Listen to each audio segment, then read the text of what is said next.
ओम शांति। 17 नवंबर 2025। बाबा के महावाक्य।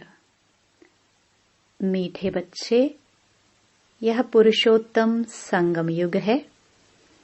पुरानी दुनिया बदल अब नई दुनिया बन रही है। तुम्हें अब पुरुषार्थ कर उत्तम देव पद पाना है। प्रश्न। सर्विसेबल बच्चों की बुद्धि में कौन सी बात सदैव याद रहती है? उत्तर। उन्हें याद रहता कि धन दिए धन न खूटे। इसलिए वह रात दिन नींद का भी त्याग कर ज्ञान धन का दान करते रहते हैं, थकते नहीं। लेकिन अगर खुद में कोई अवगुण होगा तो सर्विस करने का भी उमंग नहीं आ सकता है। ओम शांति। मीठे मीठे रूहानी बच्चों प्रति बाप बैठ समझाते हैं। बच्चे जानते हैं परमपिता रोज रोज समझाते हैं, जैसे रोज रोज टीचर पढ़ाते हैं। बाप सिर्फ शिक्षा देंगे, संभालते रहेंगे, क्योंकि बाप के तो घर में ही बच्चे रहते हैं, माँ बाप साथ रहते हैं। यहाँ तो यह वंडरफुल बात है। रूहानी बाप के पास तुम रहते हो। एक तो रूहानी बाप के पास मूल वतन में रहते हो, फिर कल्प में एक ही बार बाप आते हैं, बच्चों को वर्षा देने व पावन बनाने, सुख व शांति देने। तो जरूर नीचे आकर रहते होंगे। इसमें ही मनुष्यों का मुंझारा है। गायन भी है, साधारण तन में प्रवेश करते हैं। अब साधारण तन कहाँ से उड़कर तो नहीं आता, जरूर मनुष्य के तन में ही आते हैं। सो भी बताते हैं, मैं इस तन में प्रवेश करता हूँ। तुम बच्चे भी अब समझते हो, बाप हमको स्वर्ग का वर्षा देने आए हैं। जरूर हम लायक नहीं हैं, पतित बन गए हैं। सब कहते भी हैं, हे पतित पावन आवो, आकर हम पतितों को पावन बनावो। बाप कहते हैं, मुझे कल्प कल्प पतितों को पावन करने की ड्यूटी मिली हुई है। हे बच्चों, अब इस पतित दुनिया को पावन बनाना है। पुरानी दुनिया को पतित, नई दुनिया को पावन कहेंगे। गोया पुरानी दुनिया को नया बनाने बाप आए हैं। कलयुग को तो कोई भी नई दुनिया नहीं कहेंगे। यह तो समझ की बात है ना। कलयुग है पुरानी दुनिया। बाप भी आएंगे जरूर पुराने और नए के संगम पर। जब कहाँ भी तुम यह समझाते हो तो बोलो, यह पुरुषोत्तम संगम युग है। बाप आया हुआ है। सारी दुनिया में ऐसा कोई मनुष्य नहीं जिसको यह पता हो कि यह पुरुषोत्तम संगम युग है। जरूर तुम संगम युग पर हो, तब तो समझाते हो। मुख्य बात है ही संगम युग की, तो पॉइंट्स भी बहुत जरूरी है। जो बात कोई नहीं जानते वह समझानी पड़े। इसलिए बाबा ने कहा था, यह जरूर लिखना है कि अब पुरुषोत्तम संगम युग है। नए युग अर्थात सतयुग के चित्र भी हैं। मनुष्य कैसे समझे कि यह लक्ष्मी नारायण सतयुगी नई दुनिया के मालिक हैं। उनके ऊपर अक्षर जरूर चाहिए, पुरुषोत्तम संगम युग। यह जरूर लिखना है, क्योंकि यही मुख्य बात है। मनुष्य समझते हैं कलयुग में अभी बहुत वर्ष पड़े हैं, बिल्कुल ही घोर अंधियारे में हैं। तो समझाना पड़े, नई दुनिया के मालिक यह लक्ष्मी नारायण है। यह है पूरी निशानी। तुम कहते हो इस राज्य की स्थापना हो रही है। गीत भी है, नवयुग आया, अज्ञान नींद से जागो। यह तुम जानते हो, अब संगम युग है, इनको नवयुग नहीं कहेंगे। संगम को संगम युग ही कहा जाता है। यह है पुरुषोत्तम संगम युग, जबकि पुरानी दुनिया खत्म हो और नई दुनिया स्थापन होती है। मनुष्य से देवता बन रहे हैं, राजयोग सीख रहे हैं। देवताओं में भी उत्तम पद है ही इन लक्ष्मी नारायण का। यह भी है तो मनुष्य, इनमें दैवी गुण है, इसलिए देवी देवता कहा जाता है। सबसे उत्तम गुण है पवित्रता का, तब तो मनुष्य देवताओं के आगे जाकर माथा टेकते हैं। ये सब पॉइंट्स बुद्धि में धारण उनको होगी जो सर्विस करते रहते हैं। कहा जाता है, धन दिए धन न खूटे। बहुत समझानी मिलती रहती है। नॉलेज तो बहुत सहज है, परंतु कोई में धारणा अच्छी होती, कोई में नहीं होती है। जिनमें अवगुण है वह तो सेंटर संभाल भी नहीं सकते हैं। तो बाप बच्चों को समझाते हैं, प्रदर्शनी में भी सीधे सीधे अक्षर देने चाहिए। पुरुषोत्तम संगम युग तो मुख्य समझाना चाहिए। इस संगम पर आदि सनातन देवी देवता धर्म की स्थापना हो रही है। जब यह धर्म था तो और कोई धर्म नहीं था। यह जो महाभारत लड़ाई है, उनकी भी ड्रामा में नोंद है। यह भी अभी निकले हैं, आगे थोड़े थे। 100 वर्ष के अंदर सब खलास हो जाते हैं। संगम युग को कम से कम 100 वर्ष तो चाहिए ना। सारी नई दुनिया बननी है। न्यू दिल्ली बनाने में कितना वर्ष लगा? तुम समझते हो, भारत में ही नई दुनिया होती है, फिर पुरानी खलास हो जाएगी। कुछ तो रहती है ना, प्रलय तो होती नहीं।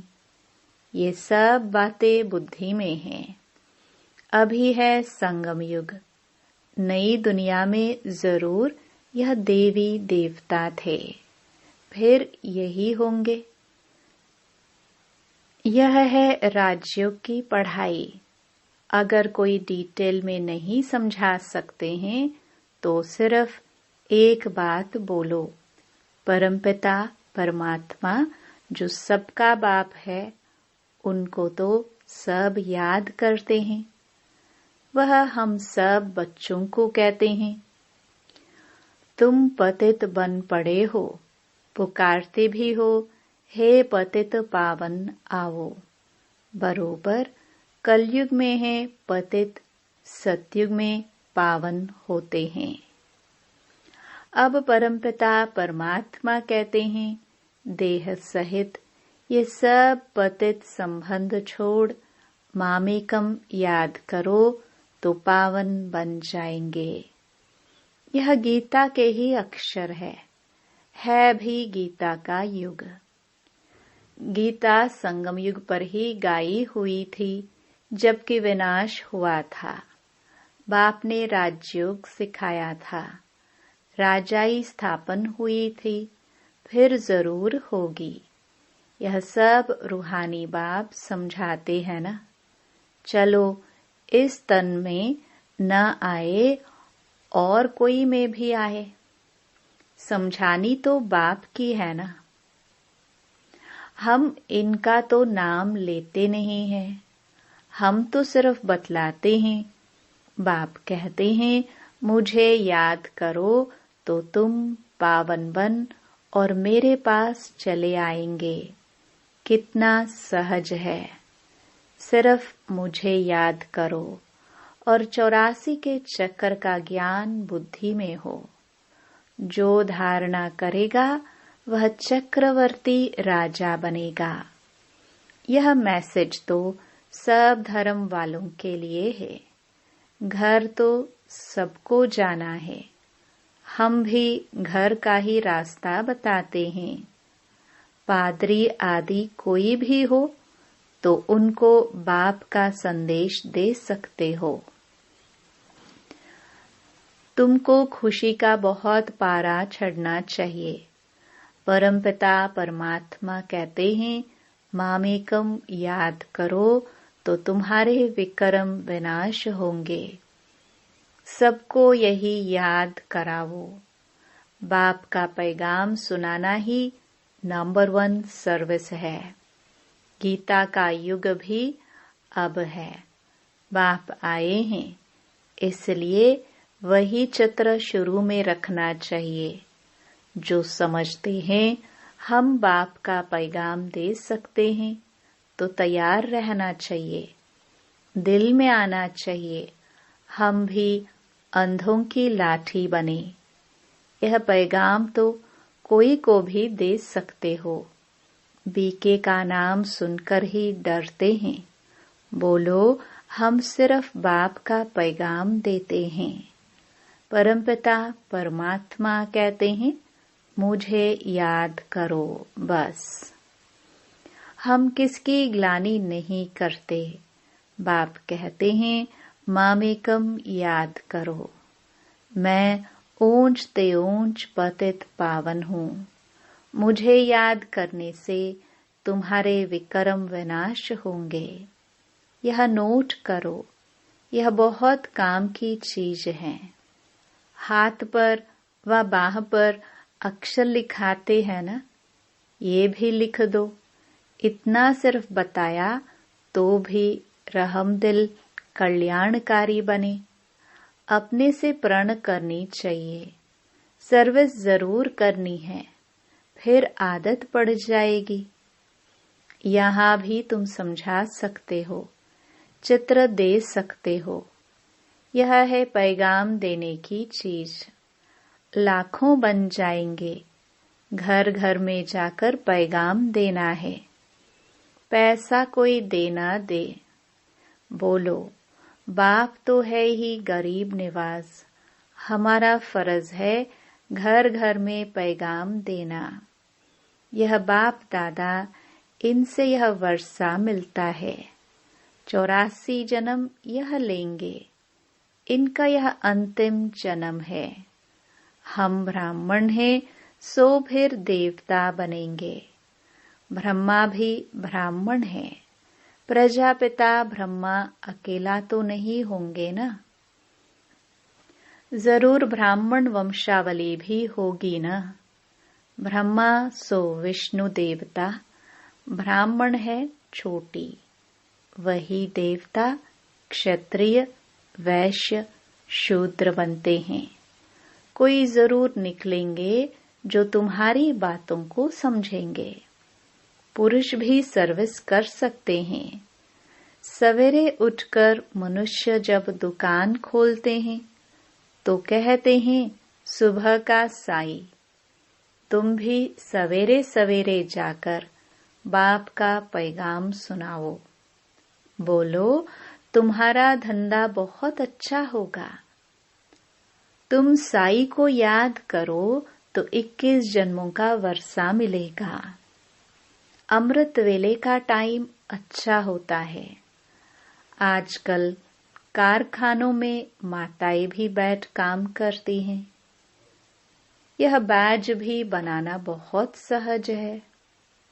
तुम बच्चों को तो रात दिन सर्विस में लग जाना चाहिए। नींद हराम कर देनी चाहिए। बाप का परिचय मिलने से मनुष्य धन के बन जाते हैं। तुम किसको भी पैगाम दे सकते हो।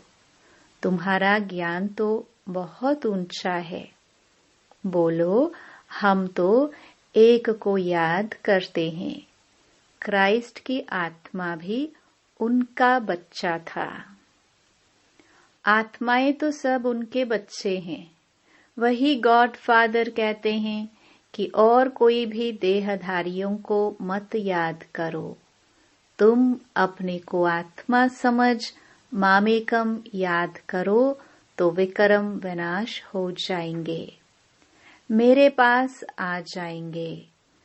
मनुष्य पुरुषार्थ करते ही हैं घर जाने के लिए, परंतु जाता कोई भी नहीं। देखा जाता है बच्चे अभी बहुत ठंडे हैं, इतनी मेहनत पहुंचती नहीं, बहाना करते रहते हैं। इसमें बहुत सहन भी करना पड़ता है। धर्म स्थापक को कितना सहन करना पड़ता है। क्राइस्ट के लिए भी कहते हैं, उनको क्रॉस पर चढ़ाया। तुम्हारा काम है सबको संदेश देना। उसके लिए युक्तियां बाबा बताते रहते हैं। कोई सर्विस नहीं करते हैं तो बाबा समझते हैं धारणा नहीं है। बाबा राय देते हैं कैसे पैगाम दो। ट्रेन में भी तुम यह पैगाम देते रहो। तुम जानते हो हम स्वर्ग में जाते हैं, कोई शांति धाम में भी जाएंगे ना। रास्ता तो तुम ही बता सकते हो। तुम ब्राह्मणों को ही जाना चाहिए। है तो बहुत, ब्राह्मणों को कहाँ तो रखेंगे ना। ब्राह्मण, देवता, क्षत्रिय, प्रजापिता ब्रह्मा की औलाद तो जरूर होंगे ना। आदि में है ही ब्राह्मण। तुम ब्राह्मण हो ऊंच ते ऊंच। वह ब्राह्मण है कुख वंशावली। ब्राह्मण तो जरूर चाहिए ना, नहीं तो प्रजापिता ब्रह्मा के बच्चे ब्राह्मण कहाँ गए। ब्राह्मणों को तुम बैठ समझाओ तो वह झट समझ जाएंगे। बोलो, तुम भी ब्राह्मण हो, हम भी अपने को ब्राह्मण कहलाते हैं। अब बताओ, तुम्हारा धर्म स्थापन करने वाला कौन। ब्रह्मा के सिवाय कोई नाम ही नहीं लेंगे। तुम ट्रायल कर देखो। ब्राह्मणों के भी बहुत बड़े बड़े कुल होते हैं। पुजारी ब्राह्मण तो ढेर हैं। अजमेर में ढेर बच्चे जाते हैं। कभी कोई ने समाचार नहीं दिया कि हम ब्राह्मणों से मिले। उनसे पूछा, तुम्हारा धर्म स्थापन करने वाला कौन। ब्राह्मण धर्म किसने स्थापन किया। तुमको तो मालूम है। सच्चे ब्राह्मण कौन है। तुम बहुतों का कल्याण कर सकते हो। यात्राओं पर भक्त ही जाते हैं। यह चित्र तो बहुत अच्छे हैं। लक्ष्मी नारायण का। तुमको मालूम है जगदम्बा कौन है, लक्ष्मी कौन है। ऐसे ऐसे तुम नौकरों, भिलिनियों आदि को भी समझा सकते हो। तुम्हारे बिगर तो कोई है नहीं जो उन्हों को सुनाए। बहुत रहमदिल बनना है। बोलो, तुम भी पावन बन पावन दुनिया में जा सकते हो। अपने को आत्मा समझो। शिव बाबा को याद करो। शौक बहुत होना चाहिए किसको भी रास्ता बताने का। जो खुद याद करते होंगे वही दूसरों को याद कराने का पुरुषार्थ करेंगे। बाप तो नहीं जाकर बात करेंगे। यह तो तुम बच्चों का काम है। गरीबों का भी कल्याण करना है। बेचारे बहुत सुखी हो जाएंगे। थोड़ा याद करने से प्रजा में भी आ जाए, वह भी अच्छा है। यह धर्म तो बहुत सुख देने वाला है। दिन प्रतिदिन तुम्हारा आवाज जोर से निकलेगा। सबको यही पैगाम देते रहो। अपने को आत्मा समझ बाप को याद करो। तुम मीठे मीठे बच्चे पद्मा पदम भाग्यशाली हो। जबकि महिमा सुनते हो तो समझते हो, फिर भी कोई बात की फिक्रात आदि क्यों रखनी चाहिए। यह है गुप्त ज्ञान, गुप्त खुशी। तुम हो इनकॉग्निटो वॉरियर्स। तुमको अननोन वॉरियर्स कहेंगे, और कोई अननोन वॉरियर्स हो नहीं सकता। तुम्हारा दिलवाड़ा मंदिर पूरा यादगार है। दिल लेने वाले का परिवार है ना। महावीर, महावीरनी और उनकी औलाद, यह पूरा पूरा तीर्थ है। काशी से भी ऊंची जगह हुई। अच्छा, मीठे मीठे सिखिलदे बच्चों प्रति मात पिता बाप दादा का याद प्यार और गुड मॉर्निंग। रूहानी बाप की रूहानी बच्चों को नमस्ते। धारणा के लिए मुख्य सार। पहला, घर घर में जाकर बाप का प्रोग्राम देना है। सर्विस करने का प्रण करो। सर्विस के लिए कोई भी बहाना मत दो। दूसरा, किसी भी बात की फिक्रात नहीं करनी है। गुप्त खुशी में रहना है। किसी भी देहधारी को याद नहीं करना है। एक बाप की याद में रहना है। वरदान, कल्याणकारी बाप और समय का हर सेकंड लाभ उठाने वाले निश्चय बुद्धि निश्चिंत भव। जो भी दृश्य चल रहा है उसे त्रिकालदर्शी बनकर देखो। हिम्मत और उल्लास में रह स्वयं भी समर्थ आत्मा बनो और विश्व को भी समर्थ बनाओ। स्वयं के तूफानों में हिलो मत, अचल बनो। जो समय मिला है, साथ मिला है, अनेक प्रकार के खजाने मिल रहे हैं, उनसे संपत्तिवान और समर्थवान बनो। सारे कल्प में ऐसे दिन फिर आने वाले नहीं हैं। इसलिए अपनी सब चिंताएं बाप को देकर निश्चय बुद्धि बन सदा निश्चिंत रहो। कल्याणकारी बाप और समय का हर सेकंड लाभ उठाओ।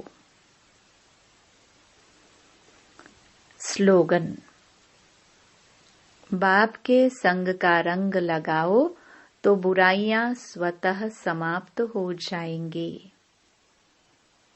अव्यक्त इशारे। अशरीरी व विदेही स्थिति का अभ्यास बढ़ाओ। विदेही बनने की विधि है बिंदी बनना। अशरीरी बनते हो, कर्मातीत बनते हो, सबकी विधि बिंदी है।